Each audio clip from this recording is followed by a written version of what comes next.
Ipinag-utos ni Pangulong Ferdinand R. Marcos Jr. ang pagpapabilis ng rehabilitasyon sa Marawi City, lalo na ang pagbabalik ng serbisyo ng kuryente at tubig at pabahay sa lungsod. May report si Kenneth Pasyente.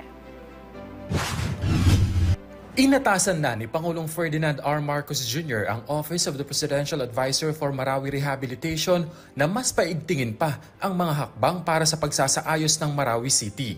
Sa sectoral meeting sa palasyo, partikular na pinatututukan ng Pangulo ang mga pangunahin na pangangailangan, kasama na rito ang kuryente, tubig at pabahay sa lungsod na malubhang napinsala dahil sa pagsalakay ng Maute Group noong 2017. Ipinunto niya na napakahalaga ng supply ng tubig sa lugar kahit limitado ang supply ng kuryente. Ipinaliwanag naman ng OPAMR na nagkaroon lang ng delay sa pagpapatupad ng bulk water supply project ng Local Water Utilities Administration dahil sa legalidad nito. Tinutugunan na ito ng pamahalaan at nangako na rin ang LWUA na tatapusin ang proyekto bago matapos ang taon.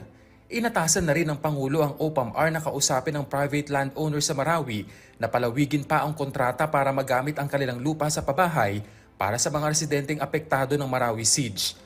Nagpaso na kasi ang kontrata ng mga ito sa nakaraang administrasyon. Nakapaloob sa kontrata ang kasunduan na gagamitin muna ang private land sa loob ng 5 taon habang itinatayo ang mga permanenteng tirahan ng mga residente. Inatasan din ng punong ehekutibo ang Department of Energy na ipagbigay alam sa mga concerned agency ang tungkol sa mga nakabinbing energy projects. Yan ay para mas mapabilis ang proseso ng paglalabas ng mga permit.